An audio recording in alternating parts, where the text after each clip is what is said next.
जय हिंद मित्रांनो, एक्झाम जागर या एज्युकेशन यूट्यूब प्लॅटफॉर्मवर तुम्हा सर्वांचं पुन्हा एकदा स्वागत आहे. मित्रांनो, या आधीच्या सत्रामध्ये तुमच्यासाठीचा प्रश्न होता, कोणता देश आपल्या जीवजंतूंची सर्वसमावेशक यादी तयार करणारा पहिला देश ठरला आहे? या प्रश्नाचं योग्य उत्तर आहे पर्याय क्रमांक 4, म्हणजेच आपला भारत हा जीवजंतूंची सर्वसमावेशक यादी तयार करणारा जगातील पहिला देश ठरलेला आहे. या यादीमध्ये एकूण 1,04,561 प्रजातींचा समावेश करण्यात आला असून या यादीचं अनावरण भूपेंद्र यादव यांच्या हस्ते करण्यात आलं होतं. आजच्या सत्राचा पहिला प्रश्न पहा, कोणता देश हा भारताचे जन औषधी केंद्र सुरू करणारा पहिला देश ठरला आहे? तर आता भारताचे जन औषधी केंद्र सुरू करणारा मॉरिशियस हा जगातील पहिलाच देश ठरलेला आहे.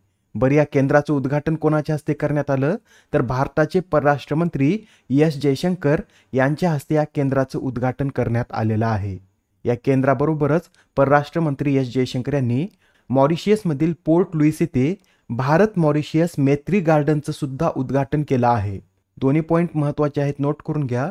आणि या मॉरिशियस देशाविषयी सांगायचं झालं तर मॉरिशियस या देशातील सुमारे 2/3 लोकसंख्या ही भारतीय वंशाची आहे. या देशाची राजधानी पोर्ट लुईस, तर चलन हे मॉरिशियस रुपये आहे. बरं, सध्या या देशाचे पंतप्रधान कोण आहेत? तर प्रविंद कुमार जगन्नाथ हे भारतीय वंशाची व्यक्ती या देशाचे पंतप्रधान आहेत. मॅपमध्ये सुद्धा पहा, मॉरिशियस हा देश येथे स्थित आहे. ठीक आहे, तर आता प्रश्न क्रमांक 2 पहा, युरोपियन संसदेच्या अध्यक्षपदी फेरनियुक्त होणारी पहिली महिला कोण ठरली आहे? तर आता या युरोपियन संसदेच्या अध्यक्षपदी रॉबर्टा मेट्सोला यांची फेरनियुक्ती करण्यात आली आहे व या पदावर दुसऱ्यांदा नियुक्त होणाऱ्या त्या पहिल्याच महिला ठरल्या आहेत. या युरोपियन संसदेच्या अध्यक्षपदासाठी जी निवडणूक पार पडली आहे त्यात त्यांना 623 पैकी 562 मते मिळाली आहेत. आता रॉबर्टा मेट्सोला पुढील 2.5 वर्षासाठी युरोपियन संसदेच्या अध्यक्ष म्हणून कार्य करतील. बरं, सध्या युरोपियन युनियनचे किती देश सदस्य आहेत? तर 27 देश हे युरोपियन युनियनचे सदस्य असून युरोपियन कौन्सिलचे अध्यक्ष चार्ल्स मिशेल तर आयोगाच्या अध्यक्षा या उर्सुला वान लेन आहेत. प्रश्न क्रमांक 3, भारतातील कोणत्या राज्याच्या नैसर्गिक शेती मॉडेलने 2024चा गुलबेंकियन पुरस्कार पटकावला आहे? या प्रश्नाचं योग्य उत्तर आहे पर्याय क्रमांक 3, म्हणजेच आंध्र प्रदेश राज्याच्या नैसर्गिक शेती मॉडेलने 2024चा गुलबेंकियन हा पुरस्कार पटकावला आहे. मित्रांनो, आंध्र प्रदेश सरकारने रायतू साधिकारा संस्था योजनेच्या माध्यमातून Andhra Pradesh community manage natural farming उपक्रम सुरू केला होता व याच उपक्रमासाठी आंध्र प्रदेशला आता गुलबेंकियन प्राइज फॉर ह्युमॅनिटीने सन्मानित करण्यात आला आहे. आंध्र प्रदेश बरोबरच हा पुरस्कार प्रसिद्ध मृदा शास्त्रज्ञ रतनलाल आणि इजिप्शियन संस्था SKEEM ला सुद्धा जाहीर झाला आहे. मित्रांनो, या पुरस्कारामध्ये एकूण 1 मिलियन युरोचं बक्षीस देण्यात येतं व आता हे जे 1 मिलियन युरोचं बक्षीस आहे हे या 3ही विजेत्यामध्ये वाटण्यात येणार आहे. आता हा प्रश्न पहा, यात काय विचारला आहे? तर अलीकडेच गुजरात राज्यात पहिल्यांदाच चांदीपुरा विषाणूमुळे एका व्यक्तीचा मृत्यू झाला, तर हा विषाणू सर्वप्रथम कोणत्या राज्यात आढळला होता? मित्रांनो, हा जो विषाणू आहे हा सर्वप्रथम आपल्या महाराष्ट्रामध्ये आढळला होता. 1965 मध्ये नागपूर शहरातील चांदीपूर येथे प्रथम या विषाणूचा प्रादुर्भाव दिसून आला होता. यासाठी या विषाणूला चांदीपुरा गावावरून चांदीपुरा व्हायरस असं नाव देण्यात आलं आहे. हा जो आजार आहे हा मादा फ्लेबोटोमाइन सॅनफ्लाय आणि एडिस डासांच्या चाव्यामुळे पसरतो.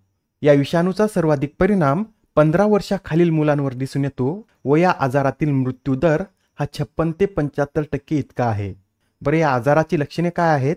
तर अचानक जास्त ताप येणे, उलट्या, जुलाब, चक्कर येणे, डोकेदुखी, मेंदूला सूज येणे यासारखी काही लक्षणे या आजारामध्ये दिसून येतात. महत्त्वाची न्यूज आहे, येणाऱ्या एक्झाममध्ये यावर प्रश्न विचारला जाऊ शकतो, तर हे सर्व पॉईंट नोट करून घ्या. आणि आता प्रश्न क्रमांक 5 पहा, जगातील पहिल्या मिस AI स्पर्धेचं विजेतेपद कोणी पटकावले?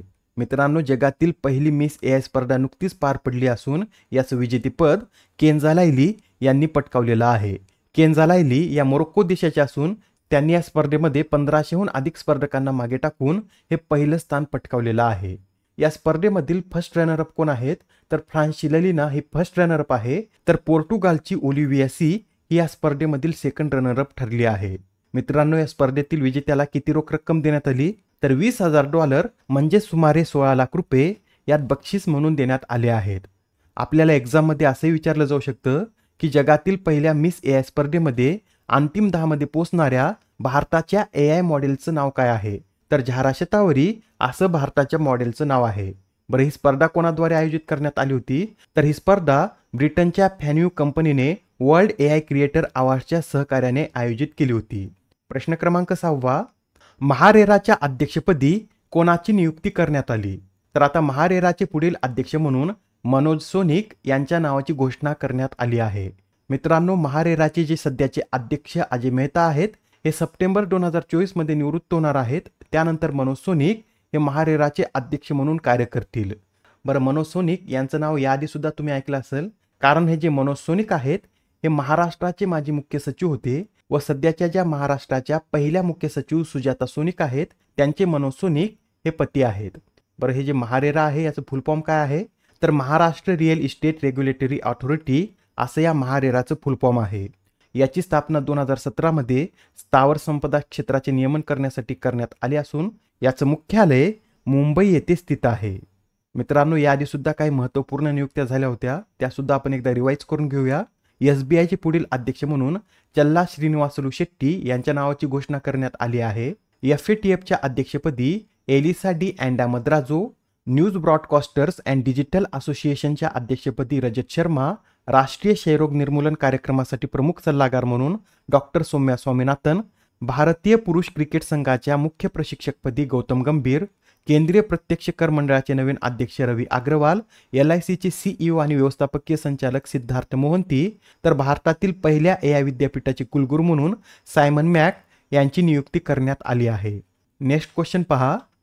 19 जुलै रोजी कीर्ती या उपक्रमाचा दुसरा टप्पा सुरू करण्यात येणार आहे. तर हा उपक्रम कोणत्या मंत्रालयाद्वारे राबवला जातो? कोणता उपक्रम आहे? तर कीर्ती व हा कीर्ती उपक्रम क्रीडा मंत्रालयाद्वारे राबवला जातो. मित्रांनो, एक्झाममध्ये कीर्तीचं फुल फॉर्म सुद्धा विचारलं जाऊ शकतं.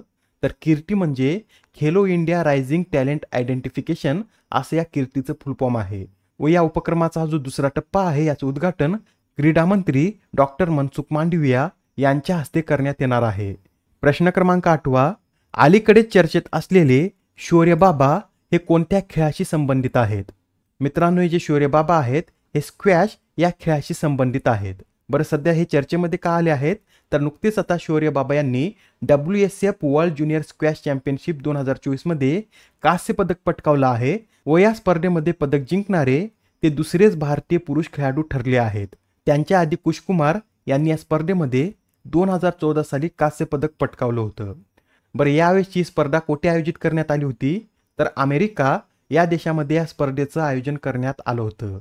आजच्या सत्रामधील शेवटचा प्रश्न पहा. अलीकडेच कोणत्या राज्याने पोलीस भरतीमध्ये अग्निवीर सैनिकांना 10% आरक्षण देण्याची घोषणा केली? तर अशा प्रकारची घोषणा हरियाणा या राज्यानं केली आहे. यासहच हरियाणामधील गट क पदांच्या भरतीसाठी सुद्धा अग्निवीर सैनिकांना 5% आरक्षण असणार आहे. आजच्या सत्रामधील तुमच्यासाठीचा प्रश्न पहा.